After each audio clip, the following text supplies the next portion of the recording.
If they had sent me that picture for the thumbnail. Alright, we should be live, and I hope that this time the audio is better. As a matter of fact, let me tune up my audio a little bit. And let me see. No, all my users are at max volume, so we should have good audio today. Alright, ladies and gentlemen, I am Bonsert of Radio Retrofuture, and of course I'm joined by Peter Knight.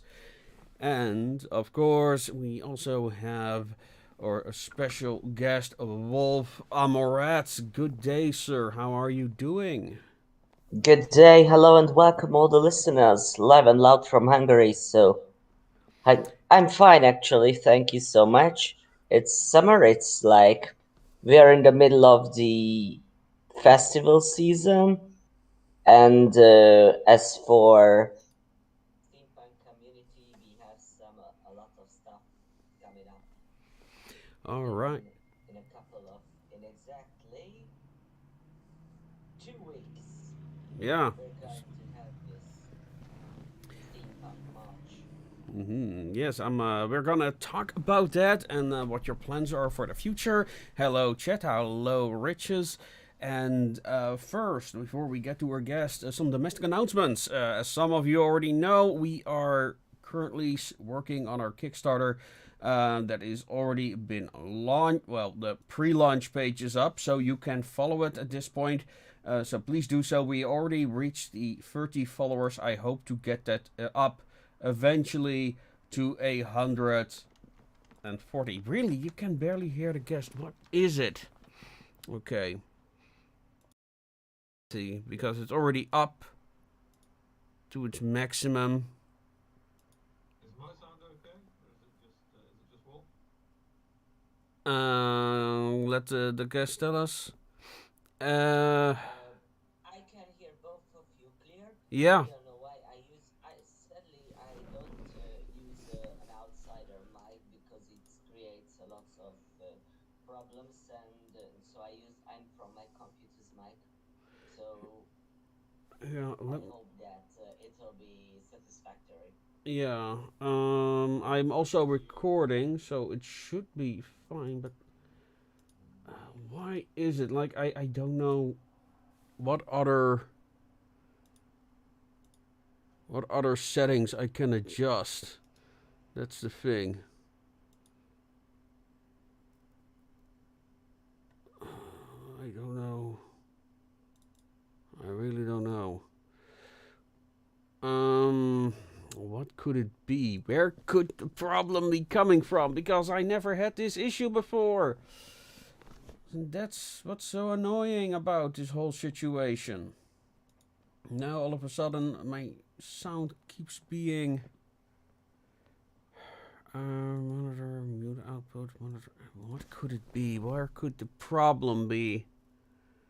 I really have no idea.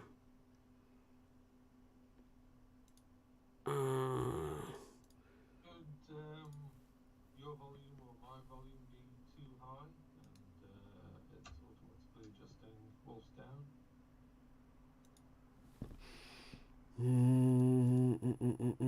I'm looking for my system sounds at the moment, but Windows made all these changes. And oh wait, volume mixer perhaps? Is that the problem? Maybe if I give that a boost somehow.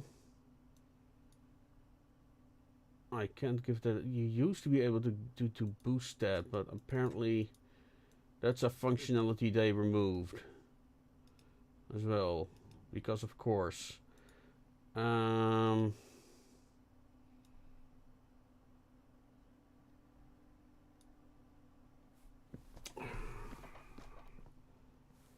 What could it be? I don't know. I don't get it. Properties, performance mode. Undo mute properties.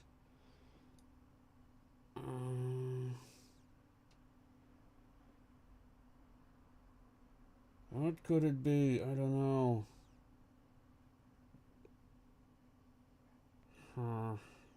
No.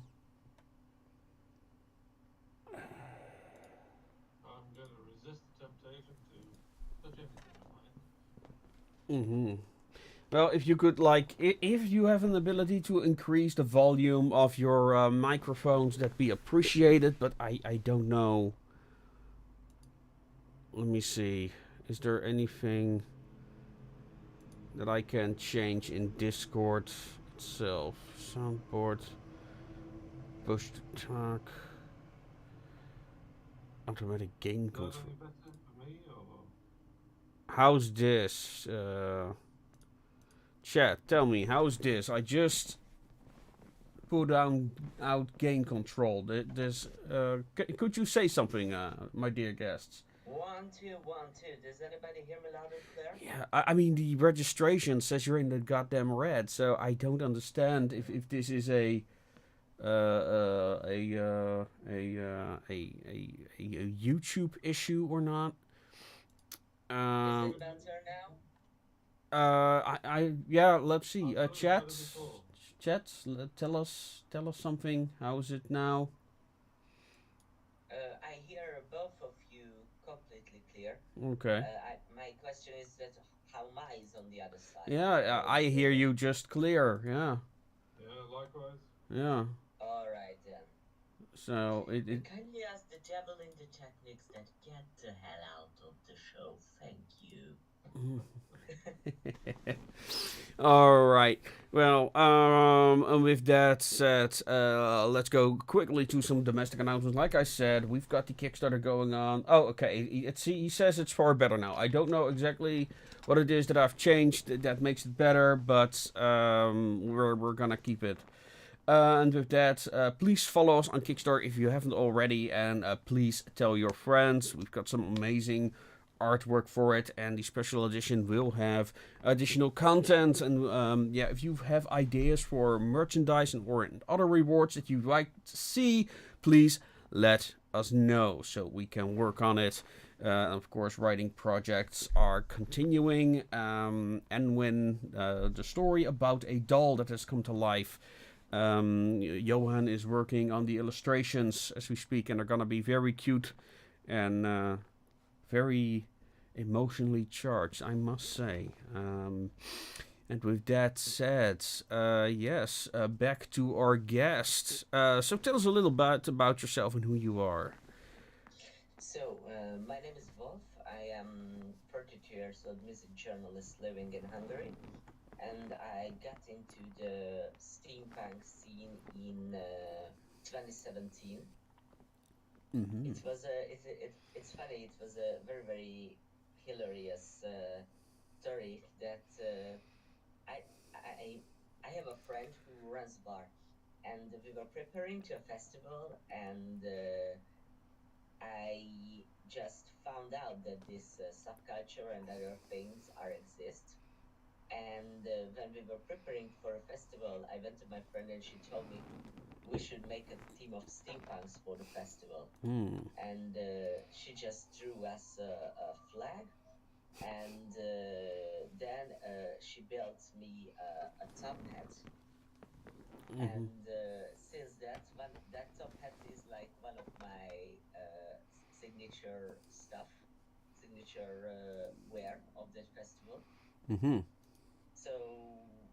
So actually, steampunk was one of a starting spot for me in my cosplay career, for example. Because I ended up in conventions looking for some others. Later on, I found the Hungarian steampunk community,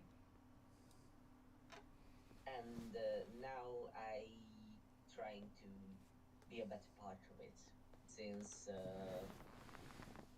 our community is now being a little bit redesigning, rebuilding, and it will be now we have much more bigger plans for the future than before. Yeah. So the plans and how this podcast came about, I was approached by another Victor, right? There are two Victors, right? Yes. So I'm not confused. Yeah. So by another Victor who invited me. We talked in the past. It would seem I forgot our complete history. But he invited me for the parade. Now it's a week after Castlefest, where I'll but I'll be attending next weekend. Um, so it's and that's a really big event. In which case, I'll be probably too exhausted to attend anyway at such short notice. So that said, I suggested, well, you can at least come on the podcast, and then he recommended me to you. So that's how that came about. And the idea, as I understand it, that you want to have like a march or a parade for artists. Also, including the artist, actually, the base of this march is a little bit to grabbing attention to people because some people know that steampunk exists. To let go down a little bit of memory lane. Mm-hmm. I'm in the community since 2017, but I know that the community were active much more earlier, around 2015 and 16. Mm-hmm. We used to have the main moving thing. We used to have a steampunk band called Lies of the Machine, Yes, I with know of them. the elements of symphonic metal, dark cabaret, and these stuffs. Mm-hmm. And they gain influence via some or other organizers into the local Hungarian goth scene, and it was a big merge after that. So we reached bigger conventions, we organized smaller events surrounding the band and the artist, as we mentioned, because Hungary has very good steampunk slash goth styling artists, Mm-hmm. which I can see nearly on the edge of international fame, because as we speak, they are currently touring around in a convention season and showing the stuffs. So back to the little bit history lesson. Well, It's can I because I happen to have been in contact with Lice in the Machine in the past for a steampunk radio station that I created, which is actually also on YouTube. Steampunk music for Fallout, and they're part of that as well. So you're the man behind it. I'm a huge Fallout fan, and I was tried to use it back in the day, but somehow the program didn't allow me. Oh, okay. Well, it's also on YouTube, but yeah, no, that's my project. That's I made that years ago. Suspicious in this case, the man, the myth, the legend. Yeah. So, yeah, no, I went looking for steampunk bands. Among the bands that I found was Lies in the Machine, and it includes Lick My Cock and another one. So, Yeah, they just had, I think, one song after it around 2018, if I am not correct. But after, sadly, they got, as I know, disbanded. oh, that's a shame. Yeah, but continue your story. So, back to, like, a lot of things were built around this band, but then the organizers and the other people just they went their own ways, and of course the pandemic hit, which is definitely eliminated every opportunity to organize within the community. And after the pandemic, nowadays, a woman named Krista, who owns a small like arts and crafts supply shop, but Hmm. and she's a huge fan, started to revive this community by organizing like arts and craft fairs. Uh huh. The first one was in May 2011, and then there was two in the September and Christmas time on 2012, and we had just one in this May also. So we try to doing it as a regular case. This the latest in May was super special because we hold our first Hungarian Teapot Rally Championship, and but we also did some stuff with the tea dueling, and Mm-hmm. we Yeah. had a small concert in this May with a young and talented musician called Funded, Hmm. more like a dark cabaret and songs with an Oh, acoustic awesome. guitar. It it was such a great success, and now we this March, which is the next step, but which is first of all a little bit of considered as a publicity stunt move, but it has another purpose to first of all introduce the community, the artist to the ground public. Meanwhile, do a little bit research that to introduce people that steampunk exists, what is it about, because I think, in my opinion, a lot of people knows what steampunk is because they run into it in their lives. Mm-hmm. Maybe in the movies, like Yeah. currently, like the series Arcane, based on League of Legends, it has a lot of steampunk elements. Or people Frostpunk. just saw, I don't know, pardon? Frostpunk. Are you familiar with that game? Yes, yes, yes, yes, yes.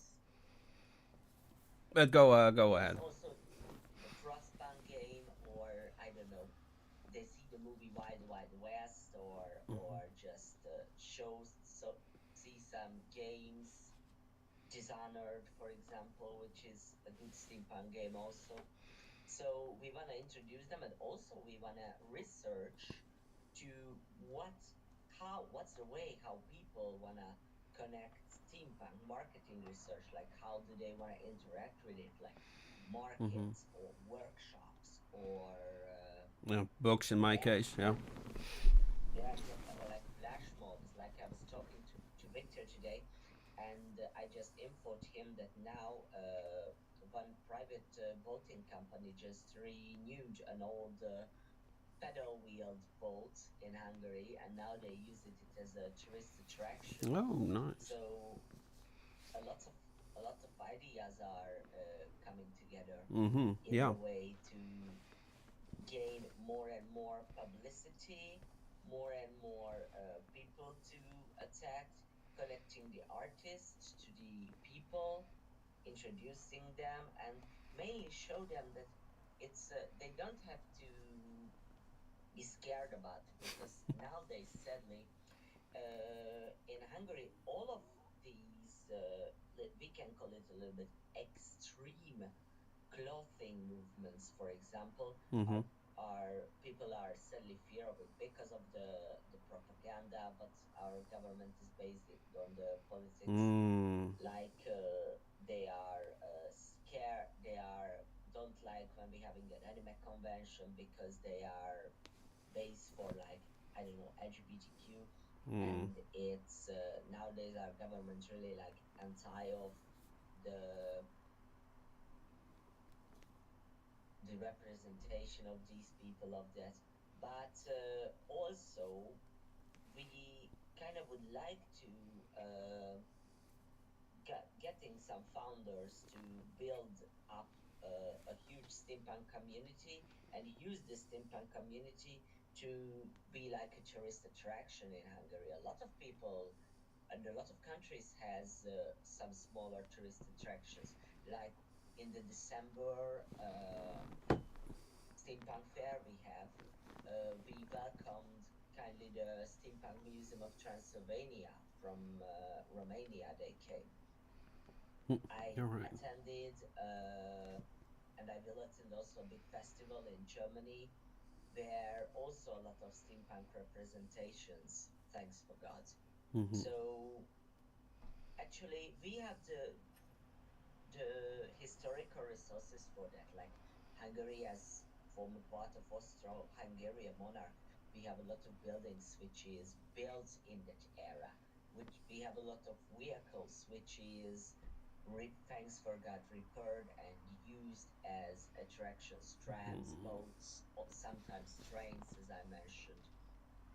So the plan is to get some get the people together, get the artists and together, and give them the opportunity to create a huge uh, steampunk event, something like a theme park, if you know what I mean. Yeah. Yeah. Yeah. Yeah. Before I let Peter ask you a question, some remarks from our guests. Riches, question for the guest. What was the inspiration for your costume? Ah, the costume.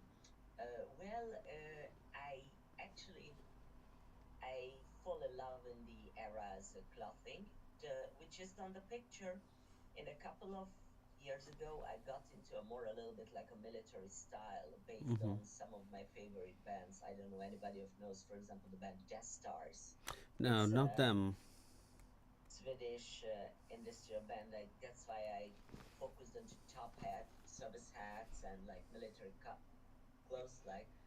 But actually, I just love the style, and when I ran into a piece of clothing, it's which I decided I need this in my wardrobe, and there is not an inspiration, mainly a little bit of military like not I don't say a soldier, but like a military state of commander of a state or a captain of the airship, something like this. Hmm. Yeah. That's the main inspiration, and I'm in love with like villains who has parts of the bodies are machinized, hand Mm. or face, and that's why I like nearly every time I using these half masks. My style also includes a lot of half masks. Now I think about it. A question for Bonser. Did you choose Order or Faith as a purpose in New London in Frostpunk? I mean, I don't particularly have a favorite. I used both. I usually don't take them all the way to the end of their research trees, though, because I just don't need it. I mean, I tried it. Like, I played the campaign various times, so I experimented with both factions in various ways. But yeah, it's one of my favorite steampunk settings out there currently. And I hope it will inspire more similar ones. But it appears that most new games all follow the formula of Bioshock Infinite, and I'm not a fan of it. Peter, do you have some questions for our guest? I have loads of questions. Well, Just talking about the mask, first of all, when I saw the picture that you sent, Paul, I immediately thought of the Phantom of the Opera because it seems like you're wearing a sort of cape. Obviously, you've got the top hat and the half mask, but which is one of my favourite novels. But you know, I'm sure there are some sort of steampunks out there that are doing the Phantom or a steampunk version of the Phantom. hmm. But There's the actually a first version thing of the Phantom in Hunt Showdown. sorry. There's actually a version of the Phantom in Hunt Showdown. Except he was a lawyer who lost his face. Ah, okay, fair enough. The thing I was going to sort of ask you though is you mentioned at the start that you were a music journalist. Yes. Yeah, I was just wondering because the you mentioned one of the bands from Hungary. One of the things that's always said about sort of the steampunk scene in the UK, I don't know about sort of elsewhere, but I think it's the same, is that you know it's a very visual sort of subgenre, and it's almost like it's waiting for the literature to be written and for the music to be sort of composed, and for the bands um, to sort of come along. You know, so the image is there, and the people are there, and everything else. Is there? I mean, you know, if you're sort of working with the music scene in Hungary, are there a lot of bands over there that are inspired by the entire steampunk sort of alternative Um, this kind of thing? Sadly, not a lot. Steampunk scene and also gas scene, because usually they're coming hand in hand. Sadly, we don't have it's a small community, and there were examples when they used steampunk elements. Like there used to be a very famous punk rock band called Cosmos, and they have a song which title can be translated to "The Land of the Wise," and the video clip of that is like completely steampunkish and wonderful.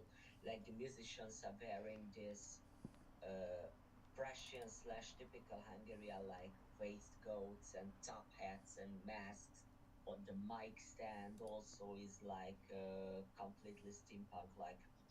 And there was another band called Cadaveras, which is once surged me and one of my artist friend to buy some stuff. I don't know what happened with that because sadly I lost the tale of that if they bought from a friend of mine or not. I don't know how it ended up. So these all the things I know about the steampunk like music events. We had back in the day. Sadly, I didn't attend it. We had this event called Steam Fest, which is also was like main eventing these kind of bands or like gothic symphonic metal like bands. But sadly, we don't have a lot since the scene is very small. Yeah, Oh, it hey. sounds like it's very similar to elsewhere. You know, there's sort of, you know, a few outlier bands, but they're sort of quite well known. But Actually, um, I remember back in the day when I made my interview with the singer of Lies of the Machine, John. He told me that the problem with steampunk music that one is like in one hand it's like much more not the party like music. Yeah. It gives the good ambience, it gives the good mood, but not the party like music. The and they wanted to make this mixture. It helped. Sadly, that they stopped creating music, but really the problem is that we have a small community and we and not a lot of people interested in it. Not a lot of people know what is it like. The funniest story I heard when I mentioned that I'm into steampunk, like, what's that like? Punks who smoke all the time or what? So yeah, Well, I think another issue, and this is also why once the because when it comes to conventions, it feels like that people are still very still have a very kind of like are still scared of the COVID thing, or they have not gotten out of that rut yet. Um, I hope that when that goes over, hopefully next year it will be more busy on the events, and people will come up with better costumes and stuff like that. Because that's something that. actually, Go ahead. as for customs, it's a little bit funny story because back I think 2018 we had our biggest convention called MundoCon, and once Lies of the Machine was headlining them as a concert gig, and on that convention, I don't know what happened, but there was a steampunk outburst Hmm. in the case of the outfits. And after that, some people popped up, like although some there were some plague doctors or some characters who was a little bit steampunkized. But after that, sadly, as I mentioned, although the pandemic and disband of the community uh, sell events, now when we have these markets, a lot of people appearing, but not a lot. And in my opinion, sadly, it's not only for steampunk, but also other Yeah. Yeah. other subcultures. The people are still think that this kind of wear is just a costume. Like as a hobby, I am also dealing with alternative outfits like goth stuff, corsets. When I'm finding them in the thrift shop, I'm saving them and selling away because and when I am, for example, around Halloween and in February in the carnival season, when I'm founding very high end dark fashion, alternative fashion stuff in the costume section of the thrift shops, I wanna laugh and cry at the same time. And plus, the people really scared. Sometimes I'm helping to one of our artist friends, Cool Gear Steampunk, maybe you heard his name, as a vendor in Christmas time season. And the reaction what I receive from the customers are like, it's like they are love it, they wanna buy it, but they don't know how to wear it or where to wear it. And I often have to tell them that listen, these things are like literally multi-stylable. Like when I was got into steampunk, I read that it's an interdisciplinary thing. So you can really add it to like literally everyone. It depends on the way how you want to use it as an art style or a writing style or the way you dress or the music you play. So Well, steampunk relies heavily on pop culture tropes, so it makes all the sense, right? this is why I'm also surprised that nowadays they are, especially because of the dystopic stories, also in series and animations. They use a lot of steampunk, but not a lot of growing towards subculture.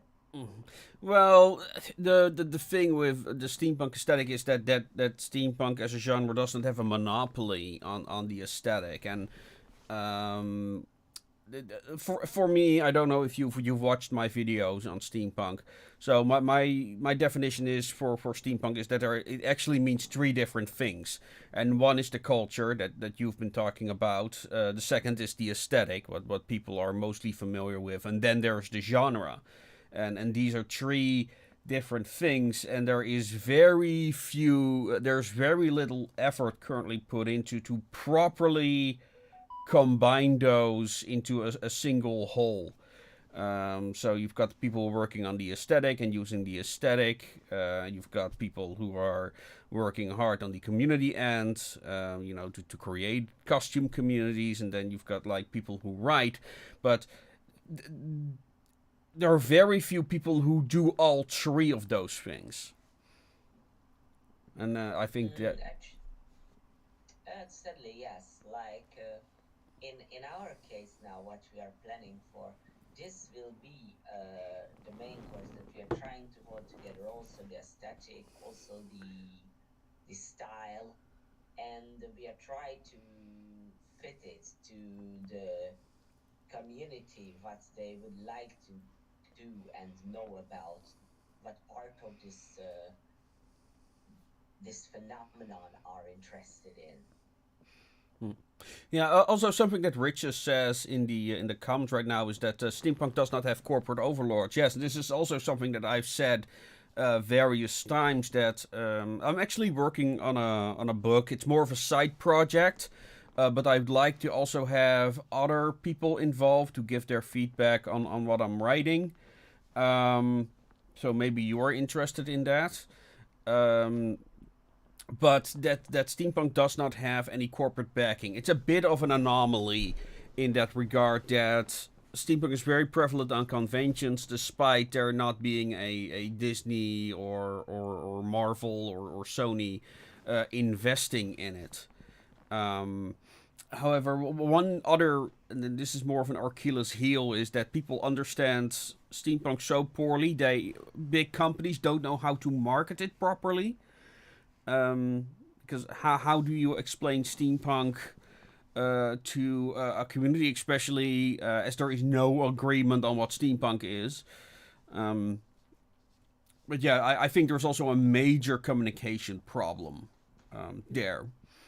And Yes, like once when I was vendoring, I was also joking when I just finished watching the series Arcane, and once I saw a couple of kids walk by, and hey, that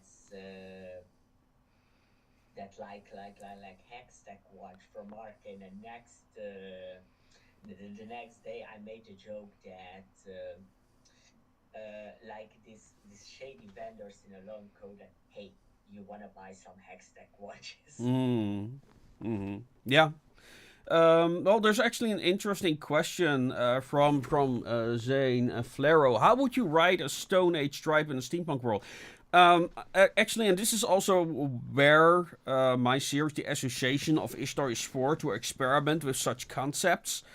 I think I actually wrote a pitch for that. It might be among the many pitches that I wrote for the series. Um, and I think in this case it was a world where what was it? I think the pitch was that it was basically a Stone Age society, but it was living amongst the ruins of a very advanced civilization. But they did not understand it. So they basically treated it as kind of like holy places. And stuff. For me, when it comes to steampunk genre, like my definition for steampunk is cyberpunk in the past. Um, for the genre, so not for the aesthetic. Very important This is difference. actually very interesting. When if we're taking a cyberpunk city and we're going on the levels lower and lower and lower, especially the the slum zones, and these like ending up being like steampunk, or at least these are punk, more industrial like, not high tech like. So it's like the I think the two also going in hand in hand. Hmm. Like the first came on, there's actually a real life example of that, saying like Africa. Africa was no longer Stone Age by the time they discovered it.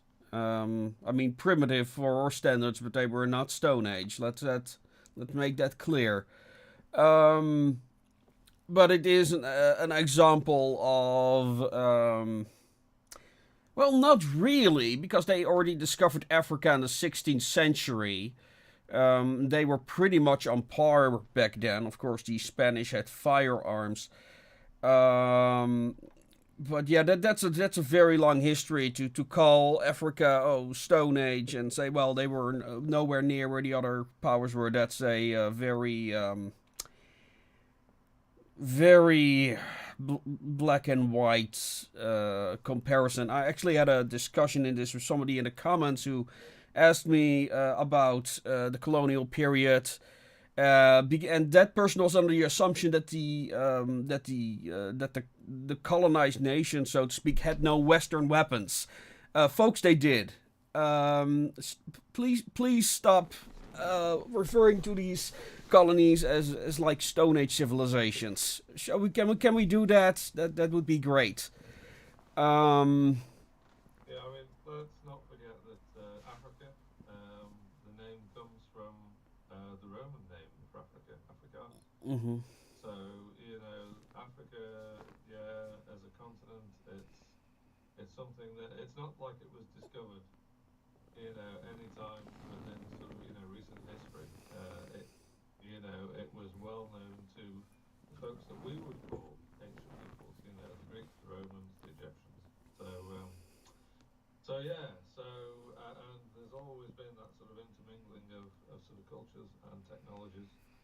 Um, Less so, I'll grant, with sub-Saharan Africa, but all the same, it still existed.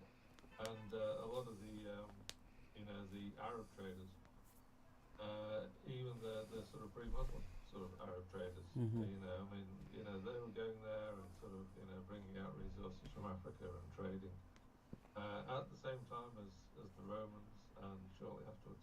So, Mhm. so yeah. Yeah. So And the British were fighting artillery armies in India. Let's not. yeah. Yeah. just to name an example. But no, I get a lot of remarks in comments when people ask me about, writing about the colonial era, and it's very clear that they have no clue about what they're talking about. Assuming that the people of India and places like that were, I don't know, Iron Age savages or something. No, these were already very um, advanced civilizations. And The closest example to that is the discovery of Japan, oh yeah, because Japan, yeah, was isolated for a very long time, and then suddenly, it's not that it was discovered, but suddenly trade with the West through the Dutch happened. yeah, the So Portuguese and then the Dutch, yes. Portuguese, yeah. So yeah, so that was probably the biggest sort of culture shock, but yeah, Well, I mean, the biggest culture shock I think for Japan would have been, Admiral Perry coming in with what was it, ironclads or dreadnoughts into the harbor. Yeah, but yeah, it's people have. I don't know. They love complaining about colonialism, but it's very clear they have no clue on what I'm talking about, and it's really really goddamn annoying, especially because how complex and in that case also interesting it is. India had armored camels with cannons on their backs. And why am I not surprised that they did something like that? well, it's an interesting idea. I'm not sure. No, I would have. I'm not familiar with that particular example.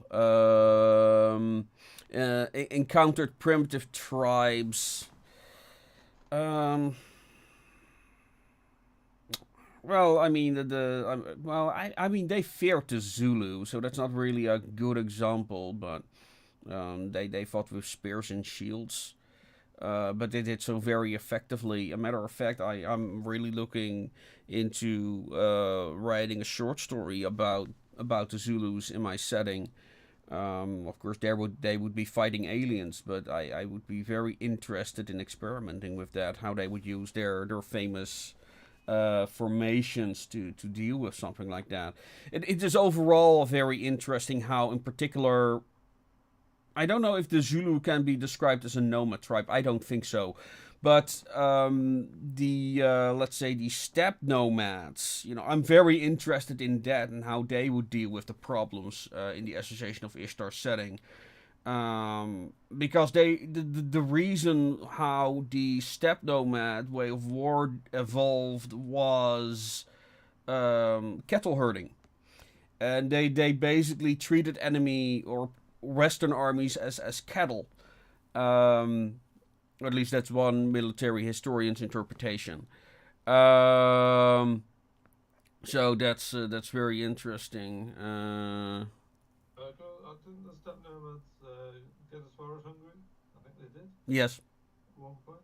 So yeah, so very famous ongoing sort of war between the Turks and Hungarians. So, but the thing I was going to ask you about, Wolf, was going back to Hungary, and like you were talking earlier on about the fantastic architecture that exists, the history which is everywhere as far as my limited knowledge is in Hungary. But obviously, one of the big sort of associations is, in literature, is with Transylvania, with Dracula. There's got to be a crossover at some point, if it hasn't already happened, with the entire sort of steampunk scene. Is that something that is you're thinking of in terms of a tie-up with sort of the sort of tourist attraction type thing that you're thinking of? Dracula Uh, act with. well, it's more into the Transylvanian territories, which is has a very very difficult and interesting story and relation. How does it come into the Hungarian, we can say, culture and scene? I think that it's the same era. I think it can be usable. For as for my attire, sometimes I trying to mix a little bit, but it's not the main inspiration. Interestingly, that the Hungarian, we can say, traditional clothing don't met with the steampunk scene, we can say officially yet, because sadly we don't have a lot of like neither literature nor style artists. The first ever uh, in incarnation of Hungarian traditional outfit meeting steampunk was in a book what I found. It's a fantasy art book about the soldiers of the First World War. And when they are meeting with steampunk, it's bloody crazy. And the Hungarian is like this typical hussary uniform, Mm-hmm. but it has a electronic shock sword. Ah, yeah, yeah, of course. Well, of course, Hungary. I mean, two of the other things that Hungary is famous or famously associated with is um, nuclear physicists and saber fighting. I used to do a bit of fencing in my youth, and yeah, all the books on the use of the saber, they're all either written by Hungarians or they're talking about Hungarian fencers that use the saber. So yeah, yeah, a couple of other influences to sort of fold in, I suppose. But yeah. Mm-hmm. Well, I'd love to have, like, eventually, if the Association of Ishtar grows enough, I definitely want to have, like, steampunk regiments, including Hungary, like particular hussars and the units like that. As I plan that cavalry is going to actually have a very important role in the future of this setting. Um, I'm not sure. The helmets of the Airborne Dragoon, aren't they originally Hungarian? Or are they Saxon? Phew, I don't know. You know about Look which helmets into. I'm talking about, Wolf? Not yet. Tell me what happens. Let me take a picture. Yeah, Let me let see me a send picture you of the it. cover of our next comic that includes the Airborne Dragoons. People, for those who don't know, we are currently going to Kickstarter with our comic that includes the Airborne Dragoons. In the a special edition, I want to have more information about the Airborne Dragoons included with some more concept art of their weapons and uniforms. Let me see. Where are you? Elysium, Journey to Elysium. Uh, no, I think it's. There is a shot of them here, but that's not the image I was looking for. Where are they? Come on. Here they are.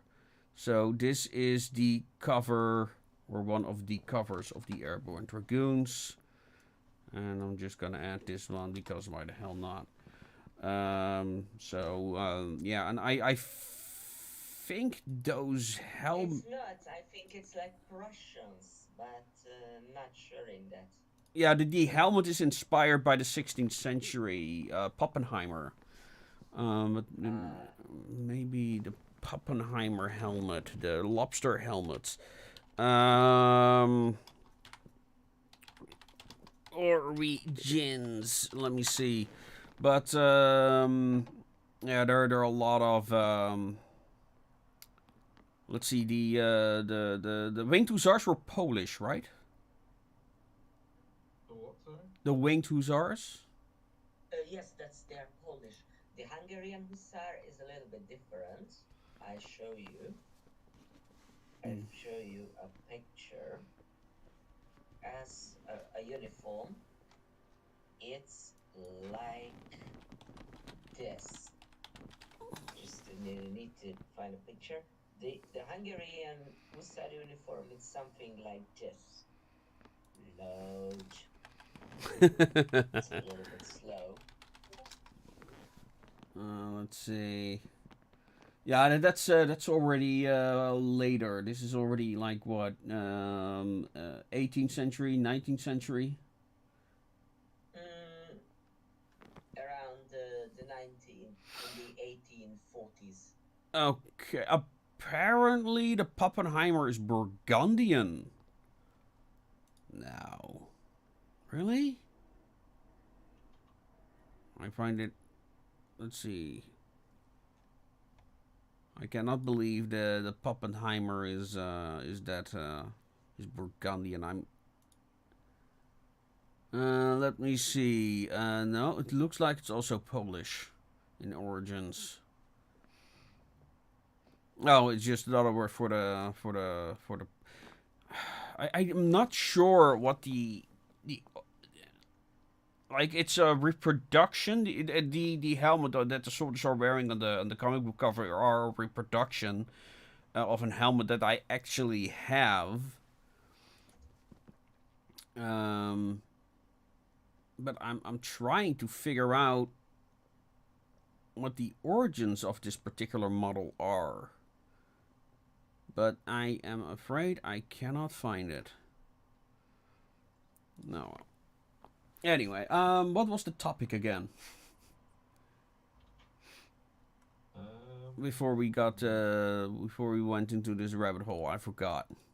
Let me see what's in the chat. I was asking about Dracula and whether that's an influence on the Hungarian steampunk scene.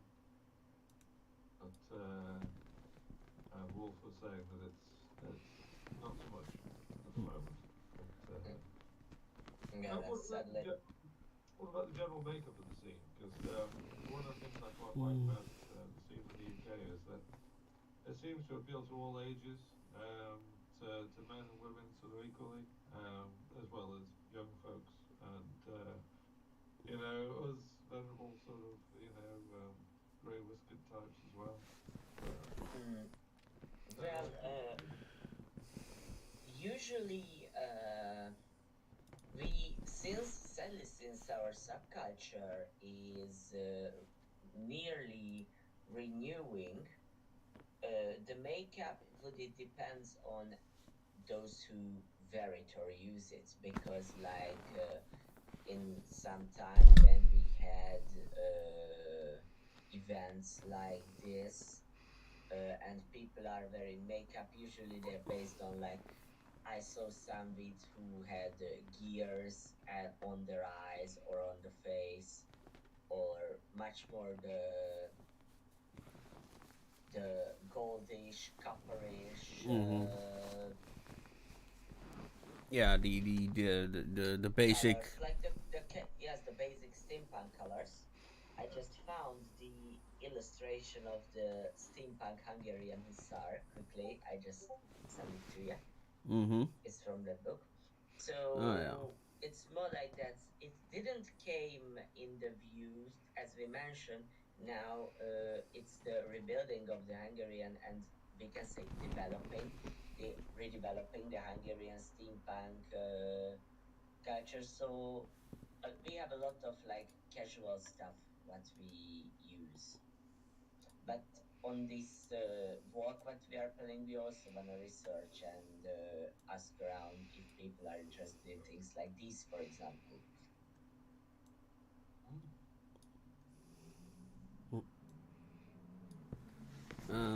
Yeah. All right. Do you have more questions, Peter? Um, I'm sure something else will occur to me, but Yeah. Yeah, we have not really talked about the plans for the parade yet. What are your intentions for that exactly? So as for this first thing, we will have this walk as we mentioning. It's not it's new for the steampunk scene, because some other subcultures often have these walks to group to to so to other we can say customing groups. Here the main agenda is that to steampunk can also reach the people, move the crowd. It's more like, we can say, it's more like a PR event for us.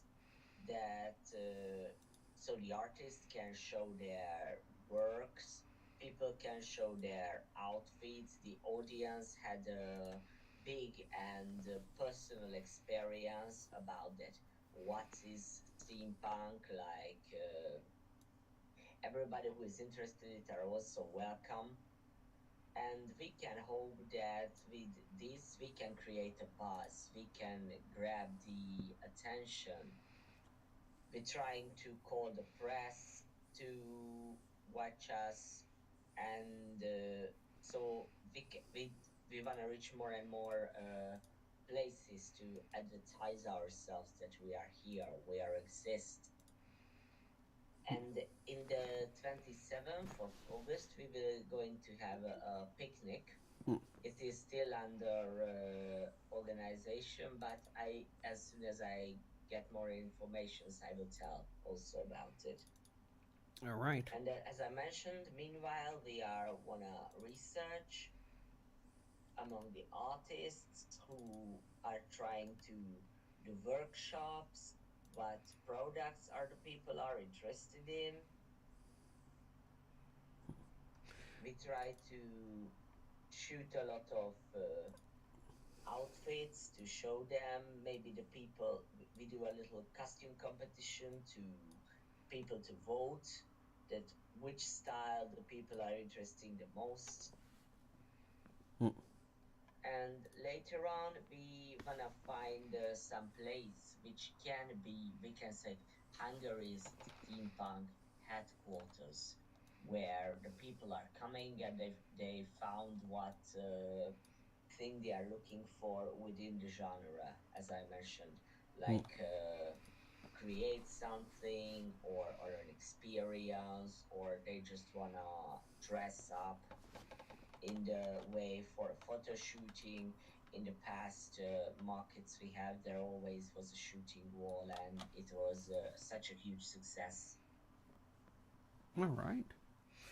All right. And so that you also talked about the future of the event. You are also planning a podcast. Is that still happening? Yes, yes, it's still under organization. In the Already knowing the first block of the podcast, we would like to introduce all the artists who are in the scene or in the neighborhood scenes to get more and more knowledge towards the Hungarian community also, because thanks for God, our artists are running very good in the foreign communities. They are visiting a lot of foreign conventions, and they always have a huge luck. All right. Will that then be in English or Hungarian? First now in Hungarian, but I just mentioned to Victor that I have some people in my target who are foreigners but into steampunks, and I wanna give a foreign spice to that also, to show the people that how people are doing it abroad, where to learn, who to come, and so on. All right. All right. Is there something else you want to bring up? Future plans or your own craft or some other people we have not mentioned yet? Well, I wanna announce sometime to maybe the listeners and the viewers to, if they want checking out some of our wonderful artists look after. First of all, I want to mention Cool Gear Steampunk. It's run by the guy named Zachary, who is a very, very talented person and creates a lot of different steampunk style, mainly accessories like watches, notebooks, pen drives, like it was one of the top hits. And this is one. I wanna think about also the lovely steampunk ladies out there. I can recommend two wonderful artists. One of them is Lightning Dark. Uh, she's a lady who creates call sets, but the trick in that the call sets are not metallified strength, but it's a little bit more. Just a minute, I need to translate the word. Sorry. Mm-hmm.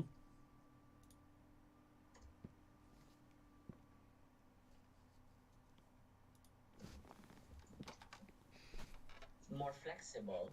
The base of the corset is much more flexible, so you can comfortably sit in that, and you can wear it as not much to die in the corset.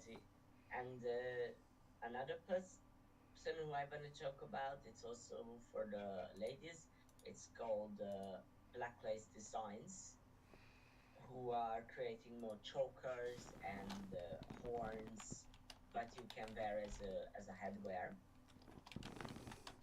Mm-hmm. So those three are, we can say, one of the main steampunk stylists. Also, I want to mention now we can say the head lady of the community, Krista, who has a shop called Create Yourself, and there is a lot of she sells a lot of components uh, for a lot of steampunk accessories, and also some home decorations like lamps, masks, and so on. Gotcha. And actually, the really the final of the plan, which is now started it in motion, it's literally like a steampunk. We can say a theme park or something. Like Victor just mentioned, he spotted a very nice place to hold it, and now we are trying to make a name ourselves, and are trying to deal with also the government, maybe if we get some funds, or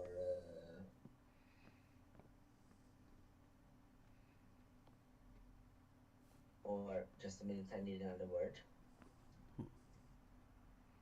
All right. Or some competitions to get funds to develop and build this. Gotcha. All right. Peter, you some final questions? No, it's just an observation. It sounds like there's quite a strong um, artisan and sort of creator community over in Hungary for this kind of thing. Yes, we have a very, very good and very, very talented artists. As I mentioned, like they are attending a lot of conventions. They're like all most of the year they are touring around, especially when the winter goes away. So and thanks for that, they are having such a huge success. Like this year, they are attending Wave Gothic Treffen, which is like one of Germany's biggest event as we know it. So yeah, but I think they need a little bit more recognition also in the homeland. Mm-hmm. Yes. Yeah, yeah, that's one of the biggest challenges. Well, what I notice in that regard is that now I'm writing books, and now we also got our first comic. That surely interest in my stuff has greatly increased. Yeah, Um, now we have books too. Also, just came into popped into my mind. There is this writer lady under the name of Vivian Holloway, who has a book series called The Master Key, and there is another writer. I don't know his name, but he's also written some steampunk thematic books. Plus, there is I'm not sure now that if it's an RPG playbook or a comic, but there is also one in Hungary. yeah, isn't that about the war against the Russians? Isn't that an Hungarian comic? Something like, sadly, I'm not showing that now. Yeah, I forgot the name, but I think it's like about the Russian invasion in the 1930s. I think, or the 1920s. I forgot what war. But yeah, I am familiar with it. It also has a guy with a metal hand. Well, it could mean any steampunk book, I suppose. But yeah, I recall that I have not read it. But I do. I would need to look it up. But I think that one exists. And with that said, I think we're gonna call it now. We're well over an hour into the show, so I think that's a good moment to cut it out. I will, of course, you are more than welcome to return if you ever want to discuss a specific topic, or if we're gonna have a group discussion of some sorts on history or something like that. As for us, again, for those who are not yet following us on Kickstarter, I'm putting the link up in the chat once again. So please give it a follow. We're now at 40 followers. I hope to have that by October to be 150. That's my goal. And if we make that, I will commission new miniatures of the airborne dragoons. Those are the soldiers with the Pappenheimer helmets. And more stuff is in the works. Also, I have not mentioned this at the beginning of the show. You can read my stories now on Ream Stories. This is now the only place where I'm gonna post all the stuff. So please become a follower there. They now have a free option, finally.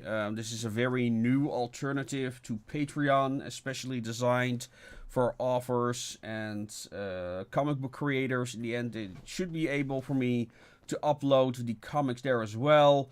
You can support me there for as little as $3 a month. You'll get access to all our latest stories and the books that have been published. At the later tiers, you'll also get previews of our upcoming books as well.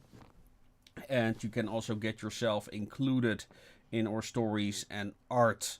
So please go check that out. I'll post the link to that as well.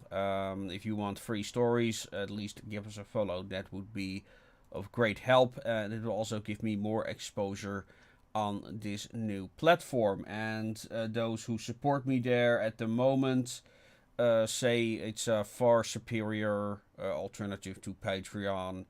And also as a reading experience as well. So I'm including that in the chat as well. And with that said, Wolf, we like to end our episodes with some words of wisdom of our guests. So do you have some wisdoms to share? Oh my god.